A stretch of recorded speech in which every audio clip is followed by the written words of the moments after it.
end of Planar Crossroads. Today we have something we haven't had in a long time, a Session 0. With Pathfinder 2nd Edition coming out and a few schedule changes amongst our members, we're going to be not only changing around a bit of what we're playing, but possibly a bit of who's attending. But first things first, a disclaimer. This is an adult podcast that sometimes features adults that use adult language. You have been warned.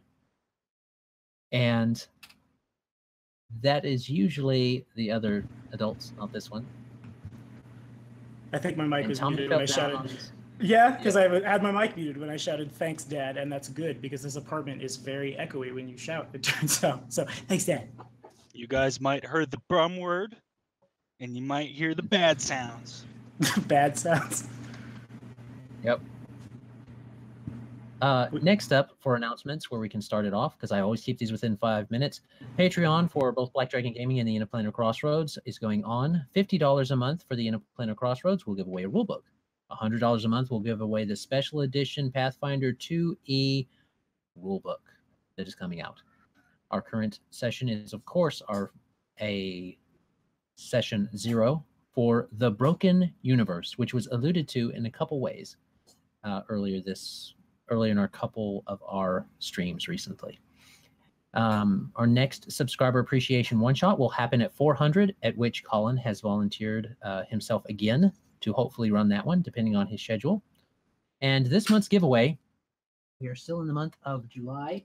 This month's giveaway is going to be the Dungeons & Dragons Saturday morning cartoon. So anyone of the Giant tier or higher can go there. They can look at they can sign up and get a chance to enter to win this. However lucky as you may so be. Yeah. Sign up. Give us $10 to maybe win some shit that no one wants. That Oscar winner. No one wants it. No one wants it. But you could win it. And that's brag to all your friends that I didn't even need to pay for this. You didn't even have to pay for shipping. Ah. No, nothing. You get it like $10 for no shipping. It's awesome. All right. That's all the announcements for sure, as I said just a second ago. Now we're going to get into the Session 0. And so, first off, we're going to kind of talk about what we're wanting to play, kind of get ideas. And I'll probably go down the line and say, okay, what are you thinking about? What are you thinking about? What are you thinking about? And then we'll open it up to kind of, if there's some conflict or some difference of opinion on what someone might want to play for this particular party, stuff like that. I will say it shouldn't be too bad of a conflict, considering the involvement that you're going to have with the game. And then we'll discuss settings and what's going to be going on with that, because this is going to be a pretty story. It's going to be an open story to incorporate different settings and different things along those lines and storylines that can be incorporated into it. So first off, I'm just going to go down my line that I have on my chat. Tommy, what are you thinking about? Tommy's first? All right. Your first character. First 2nd edition character. What's it going to be?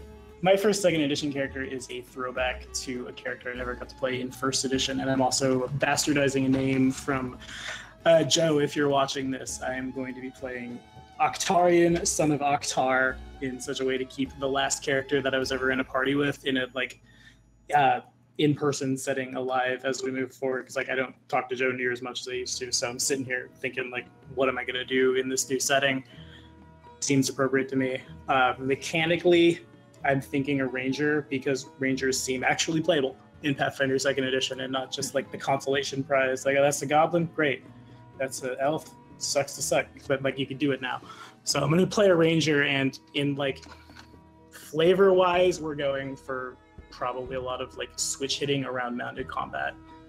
I'm thinking horse archery. I'm thinking breaking out the Uber Charger of Pathfinder 2nd edition if it exists. I kind of doubt that it's going to be as powerful as it was, but it'll probably be there. And I'm going to try to do that. There's definitely going to be some sword and board, because shields are stupid now. Honestly, I've been thinking about it on the drive where I am now. I was thinking about it. I might also be it might not be a ranger, it might be a fighter, just because I feel like I'm going to need a lot of feats to function. But the character essentially is he's a half elf, but anybody like in the party and in the world would see him as a human because he takes a lot of really great pains to hide his heritage because he's ashamed of it. His father is, I have no idea setting wise. I hadn't got that far. I left it pretty open because I didn't know, Adam, what you had in mind. But the idea is disgraced warrior leaves the like Mongol equivalent of the setting and rides away and falls in love with this elf woman, and they have a kid, and then kid realizes what his dad left and like hates his family for like throwing away the honor and stuff like that, and then he leaves to go and find that. I'm going to start him as true neutral because like I know a little bit about what's going on in this campaign because Adam talks about it all the time, and pretty much everybody in this chat has thrown something into like building this campaign. So I want to start like right at the middle and let the world, let the party pull me in whatever direction I end up in. And yeah, pretty much it's just breaking out a class that was bad in first edition, see if it's good in the playtest, and stay on a character concept that I'm familiar with and a character concept that I think mechanically will still be perfectly viable, provided Adam doesn't make the entire campaign in very cramped dungeon hallways, because again, trying to be a horse archer. Dungeon crawls from now on, no more outside rooms. And then I'll be a gnome and I'll get a German Shepherd and it'll be all right.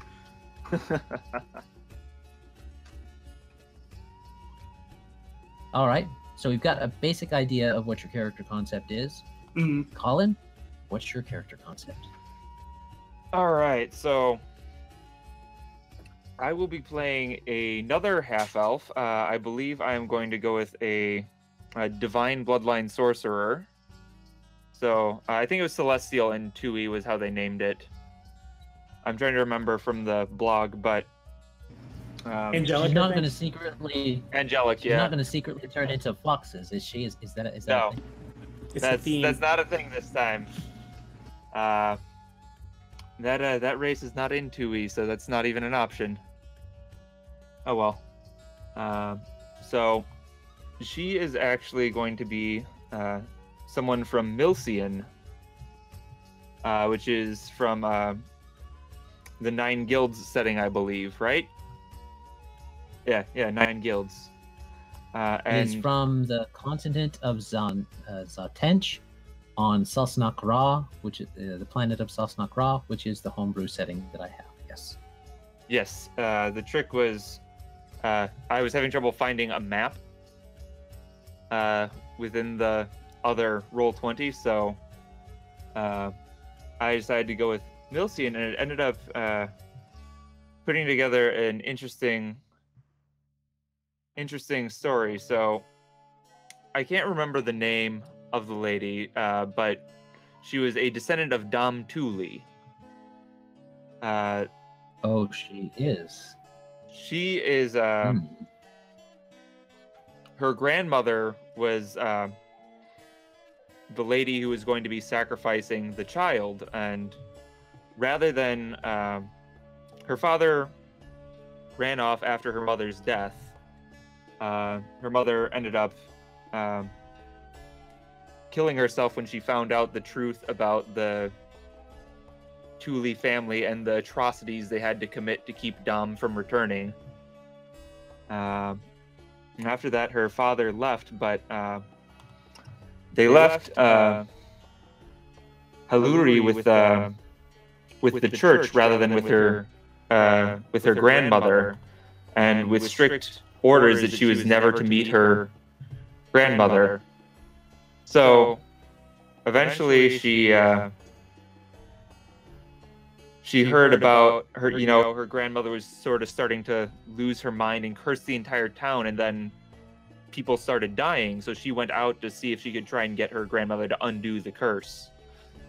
And she ended up following her grandmother into the woods where she was going to sacrifice this child, and she sort of hid as she heard other people coming up behind her.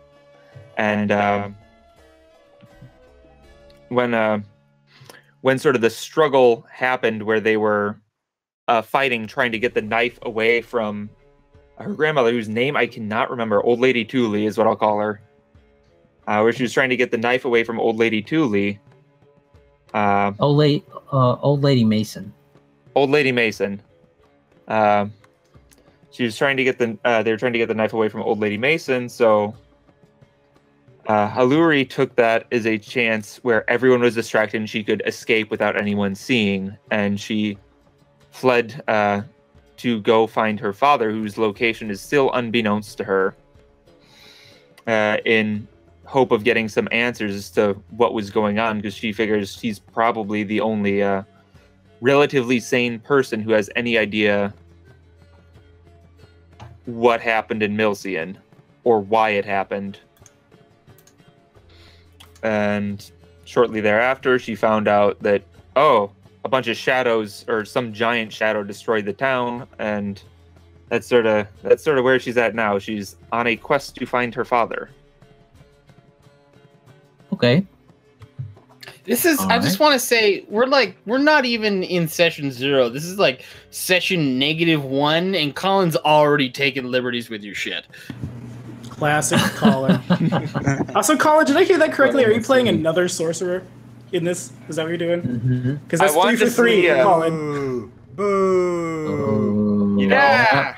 I was stuck between the sorcerer and the bard, but I really wanted to see how the 2E sorcerer having access to spells other than arcane spells would work out.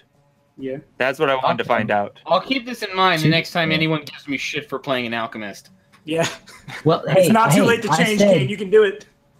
I said in our chat on Facebook that the counter started over with a new You system. said a lot of things and it felt hollow. Okay, I'm not bringing in Professor Nut. That's not happening this time. Maybe next time. Professor Nut. Professor Nut. Professor Nut. His last name is Nut. It seems like a perfect time to let us hear about your character concept. Then I thought we Kane, were since going you're down the next in line. Nope. You're up, this is Kane. it's the line that I've Here's the got. line, baby. Oh. You cut the line. I wasn't prepared. I was shooting my mouth off, and now I gotta talk about it. Yeah, right? Like I'm sitting Not here. prepared, Like, Kane. You've played this character in like 2.5 campaigns. I'm at the end of That's the not line, a right? campaign. You stuck me in a sandy pit and said kill everyone else. It's Yeah, not a next one, campaign. I'm just gonna bail. I mean, All I don't right. know. I might play a campaign that's just a sandy pit. That would be interesting. Yeah. Everybody's like Pit cancer is- or something. Pit Sounds is like life. a sandbox. Ha! Bum, bum, bum. All right. So, Funny. what's your concept, Kane? I'm thinking I'm gonna play Cashew, which if you've been watching Hail the Gorilla King on Black Dragon Gaming, you're familiar at least with the personality. He's not gonna be a shadow dancer this time. That's not really an option in It might be. 2E. I don't think. I think this time he's gonna be a bard. I just went through the blog post for the bard. They look really interesting. I think it's on theme for Cashew. And the more I thought about it, the more he seemed kind of like a character out of a fairy tale. He's just like a big, friendly, doofy giant with he doesn't have a sword. He's just got like a drum. That is how he mechanically functions and also how he defends himself. just like the littlest biggest hero. Just running around playing. I can't even think of the name of any drumline songs, but just like and have a buff, take some inspiration. That guy's too close. Like Clanadonia. Yes. Yeah, he definitely. See, that's why I didn't go with the bard. Yeah, he's. We could have 2 or 3 definitely bards gonna in this be party. like Maybe just a big, fine. Like hairy, bards work. shirtless, ogre-looking dude with a. Who plays like a Scottish drumline. All right. Sounds like a fun bard.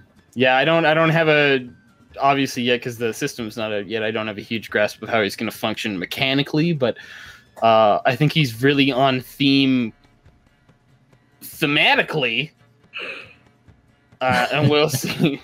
Don't fucking laugh at me. That'll come of its own later. But yeah, I think he'll I don't know. He's going to be a laugh one way or another. Either Yeah. because it's real funny or because it's real pathetic. We have yet to It's see usually which. the combination of both with Cashew. Yeah. Can I eat the rock? I guess. If you want to, Cash. It That's how we worked. eat the rock. Yeah. Eat the Kraken It sheep. didn't work. It's not stupid if it works. Yeah, fair. I won. He's dead now. Yeah. But for those questioning, hey, he's playing an ogre. Yeah, we're waiting on two things a little bit.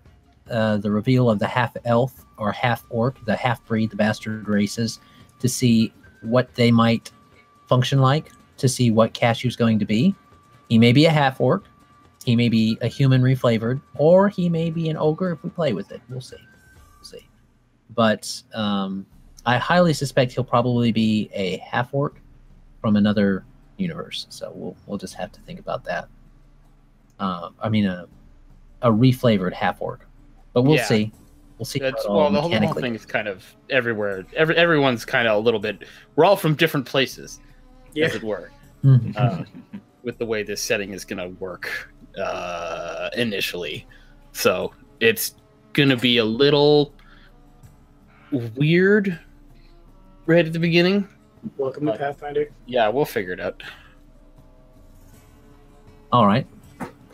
Now we are to a member that our regular viewers might not recognize. This is Lucia. She is a friend of Tommy's, and we are going to see if she gets to play with us because, unfortunately, Greg's schedule, his schedule is changing quite a bit, so he might not be able to attend. We're not sure about how Mal's schedule is going to work out for his school stuff, so might be a bit spotty there. So having another person in would allow us to keep it at 5 if something happens with those two schedules, which is kind of my personal sweet spot is 4 to 5. So, Lucia, what are you thinking about playing for your first character in Pathfinder 2nd Edition? Definitely my go-to is usually human barbarians, and so I'm thinking a human barbarian. The character concept that I had in mind was someone who was raised in remote tribes, but sort of longed for the hum and thrall that a city life could offer. And so she's looked to a city life either, depending on what other people's alignments look like, either as a mercenary or as potentially a military individual to try and figure out how she can fit in city life. Okay. A very good place to start. Start at the... Well, it's not alphabetically first now, is it? I guess Alchemist would be alphabetically first, as far as the line goes. But Barbarians are top good of to the start pile with. because it's the best Oh. one. And Lucia is kind of coming in at a disadvantage because she hasn't played in any of the homebrew that we've had before. So it's not going to be too much of a difficulty because of the way the End of Planar Crossroads actually in-game, the in-game End of Planar Crossroads behaves, which we'll cover once ever we see what everybody's concepts are. And that should work out fine. I think we can work with that particular setup. A barbarian that desired a bit of the hum and the thrum, as you put it, of city life, or at least the stuff you find in the city. Do you know if you're going to play male or female? Female. Okay. And no name yet. Correct. No name yet. Okay. So the nameless barbarian. We got time. For now. We got plenty of time. See it. Well, you can't take the title of nameless because Tika already took it. Well, nah, you can take it, but it's no big deal. All right. Now, Mal, in case you do get to play and your schedule does not royally fuddle with our game, what are you thinking about playing? You're getting dangerously close to a curse Man. word there. Fuddling. That's one of the bad Fuddling. sounds. Yeah, Adam, you have to be careful. Adam. Poo poo. What a- I No, no, What is no. my Wally snort? Play. Okay. All right. Hi, everybody. I'm Malcolm. Hi, Hi, Malcolm. Hi. Malcolm. So I'm thinking if I were to go back or we start a new game, I'd probably like to return to my roots in always playing cold-blooded creatures. And I'd probably try to see, because we did the 9 guilds, and I had Uli, who was the doofy lizard man. And when I play characters, I usually start with a very basic template and then like to see where they evolve from there. Like Waco never really had a backstory until I'd played him for a few sessions and had a feel for him. And I'd like to see what I could do if I could get a feel out for a character, with such kind of simple dynamic, but maybe more of a many-dimensioned backstory where we can get. So probably a lizard folk. And I'm thinking either, depending on if we, what kind of gods crop up and things, if we can, if our custom gods kind of come into play at all, I might make him a battle cleric of sorts. Someone with some martial capability, but still, kind of a divine connection. I always was a fan of the idea of a true neutral cleric. I'm not sure if that's something that would fly with you, or a lawful neutral cleric, but I find neutrality is interesting when it still has the divine connotation, and it provides a lot of things like that. And so, let's say, a clerically or a priestly figure from one of these kind of Bronze Agey swamp cultures, who whatever sort of proto-dynastic intrigues happen, he finds himself exiled from the group, trying to find a way into a world which is, not necessarily completely hostile, but entirely alien to his kind. And that's something I'd like to see maybe look into a bit more. And if the divine connections don't really work out, I would like to see maybe just a base fighter, a bruiser. If I can't put a mace and a holy symbol in his hands, maybe a claymore will do, or something fun like that. And maybe we can just, utility's fun, but I sure like cleaving dudes in half, and I haven't been able to do that for a while, Lizard folk with a McQueedle. Yeah, a McQueedle. Yeah, that'd be perfect. That'd be, if I'm a cleric and I get to have a McQueedle, man, I just start sacrificing everybody. It'd be great. I'm not sure that neutrality would go for that. Sacrificing everybody. It's a sacrifice to neutrality, yes, right? He only takes on who I'm sacrificing, really. Your blood to neutrality. But if they're messing with the balance of everything, man, come on. Yeah, you can't just sacrifice someone good. You have to take one bad too. So yeah, exactly. I need a nice guy, a bad guy. I need an old priest and a young priest, and a goat. Sacrifice red fish them all. and a blue fish. And I'm gonna put them in a pot, and we're gonna eat them, because that's another theme lately with my characters, is we're always ready to eat somebody. Yep, been there. Well, I can attest to that. Between Uli and Waco, yeah, that seems pretty standard for your character. And the cross. I never got a chance to try to offer Waco people jerky. Damn it. If you offer me people jerky, we're friends forever. Damn it. Damn, we need to go back to Rune Lords. Texture right of steak and flavor of bacon. Some people bacon. This is People the part bacon of and the cinnamon IOPC rolls. chat That's how where you we get to start- Waco's heart. We start talking about Yep. breakfast foods, and we all leave to go make breakfast foods, because that's what we do here. Also, how are you playing a lizard folk? Is that the thing? I thought I heard If it's not a thing, then I'll go kobold, and if that's not a thing, then I'm just gonna flip it all on its head and just be a human with a big sword. Okay. Well, there's Big no sword bill. in the playtest. There's nothing like a kobold or a lizard No, folk, but I'm pretty sure that's- with the way that it's modular enough, you could make one feel like it. I was like you gonna can be a say, human and then switch things around.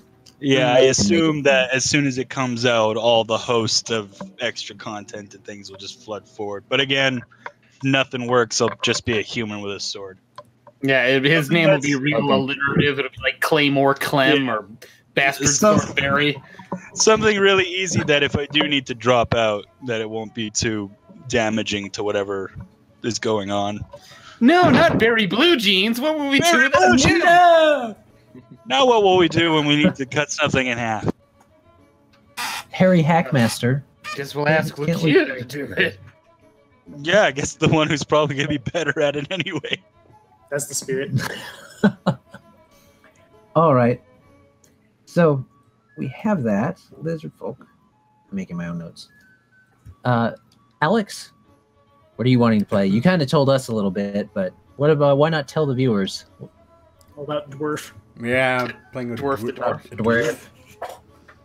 Dwarf, probably cleric. Angrad, if he is in the book. Otherwise, I guess Torag. He must be in the book.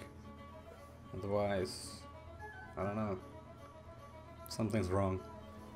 I'm not too keen about talking about backstory because that's not for your ears. Boom, boom, boom. That's for Adam's ears only.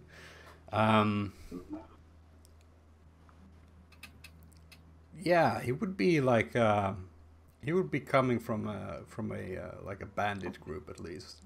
That I can give you. Okay.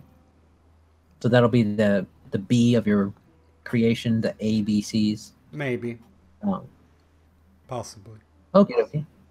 And you're looking at a cleric of one of the lawful, either lawful neutral or lawful good deities. What you're looking at?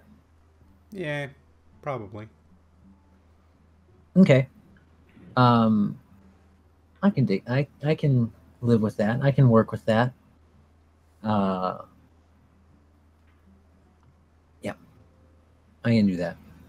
Is there anything specific? Okay, so of the question of what we presented with everybody's character, you guys got any specific questions before I go into the spiel of how settings might affect your character builds and stuff?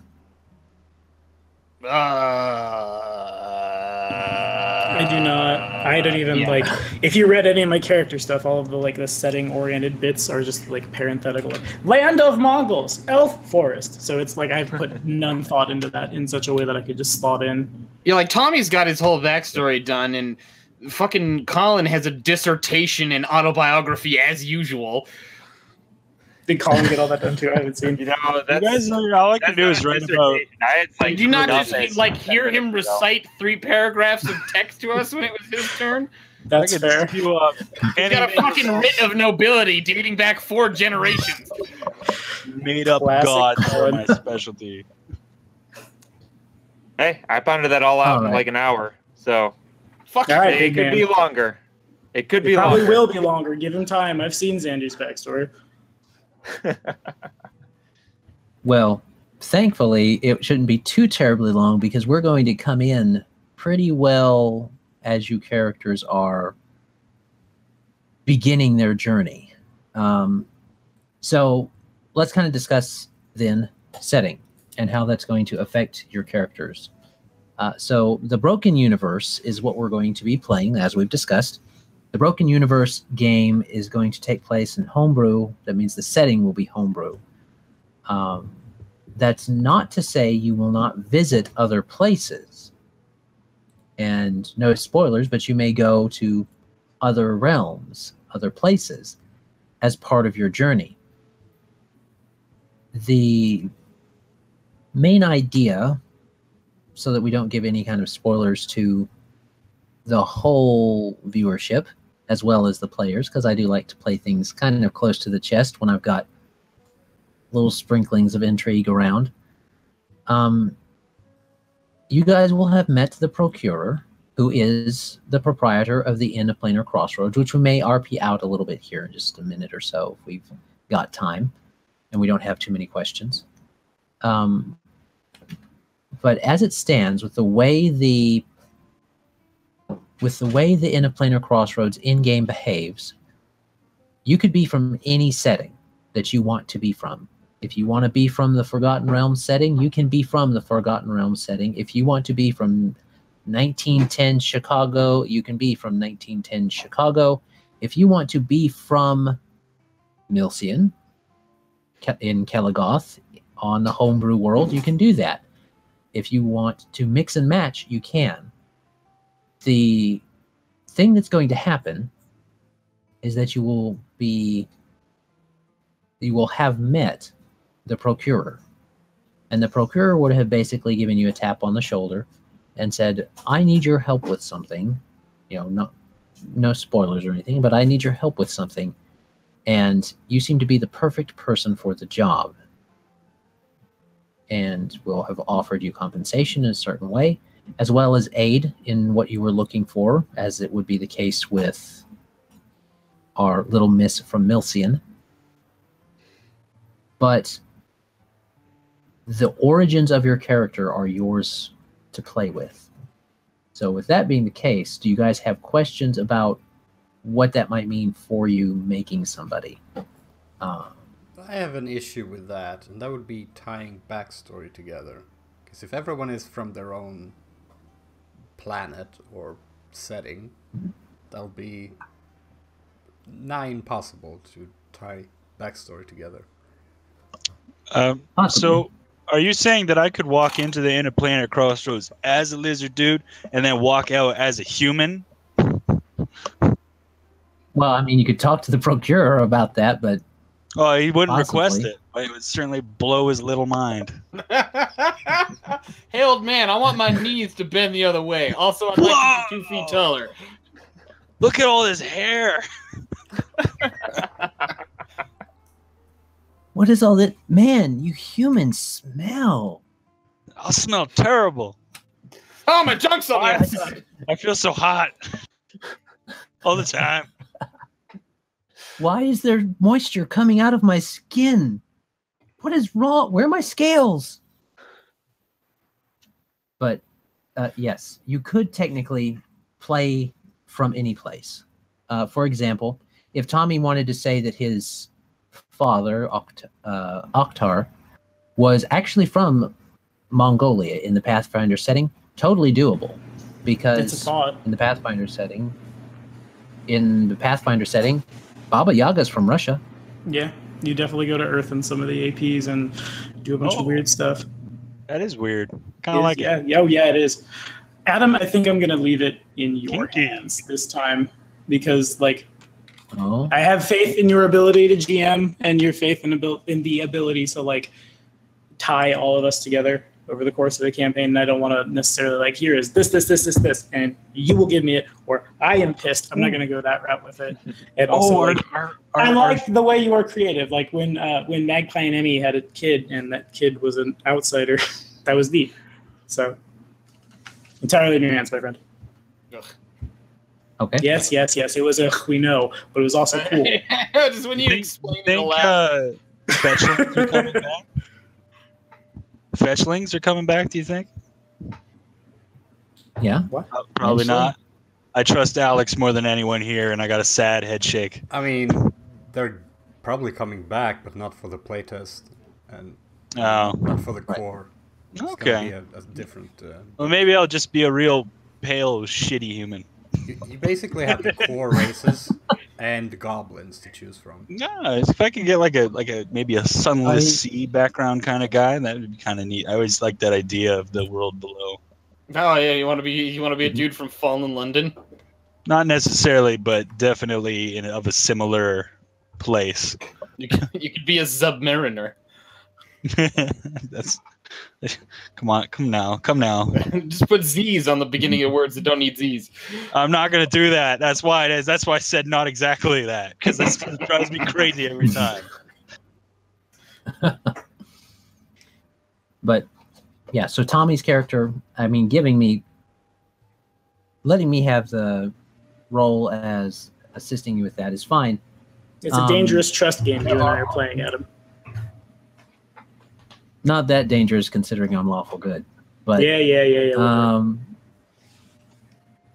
but as far as that goes, we could do it one of two ways. You could have your character be either from the Pathfinder setting, which has a tie over to Earth, if you wanted to have that in, or not.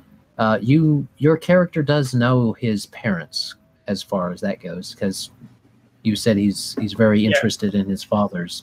Yeah, past. Atarian definitely knows his parents. He just doesn't want anything to do with them. Okay.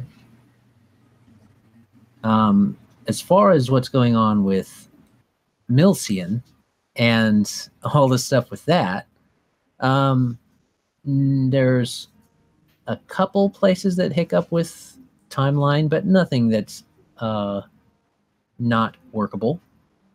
Yeah, no, I was like trying to remember as much as I could in an hour and piece it together into a story.